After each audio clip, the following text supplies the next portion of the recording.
Hello and welcome to a CPSU special election edition. I'm Emily Barker. The CPSU has welcomed Labor's announcement that it will target non-staffing savings rather than public service jobs.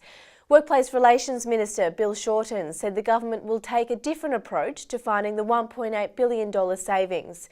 Mr Shorten said a re-elected Labor government will work with the CPSU to identify alternative savings, including travel and possible agency mergers.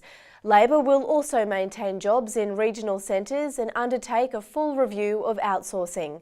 CPSU National Secretary Nadine Flood said the union had pushed the government hard to find a better way to make savings. She said she was confident the new approach would significantly reduce the threat to thousands of jobs. Meantime, in other federal election news, the CPSU has issued a warning about the slash and burn policies of the coalition. Coalition leader Tony Abbott has pledged to cut 12 to 20,000 public sector jobs just for starters.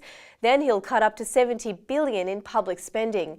The plan would decimate jobs and services and cause profound and lasting damage, a theme picked up in new ALP advertising.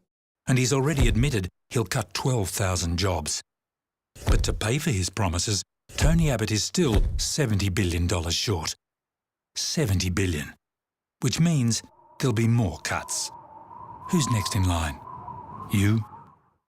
But it's not just public sector workers in the firing line if Tony Abbott is elected on the 7th of September. CPSU members working in the private sector are facing renewed attacks on their rights, conditions and super if the coalition win.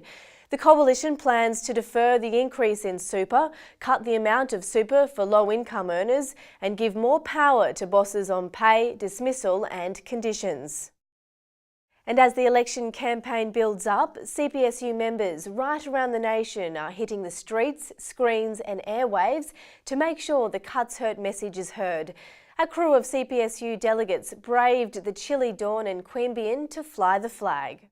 The public service has been under pressure ever since the global financial crisis, and for another 12,000 jobs to be being pulled out of the public sector is a huge cut that's really going to affect services. So to be talking about 12,000 further job cuts as a starting point, on top of all the cuts that we've seen over the last few years, is just a terrifying circumstance in terms of the services that Centrelink and Medicare workers deliver for Australians every day.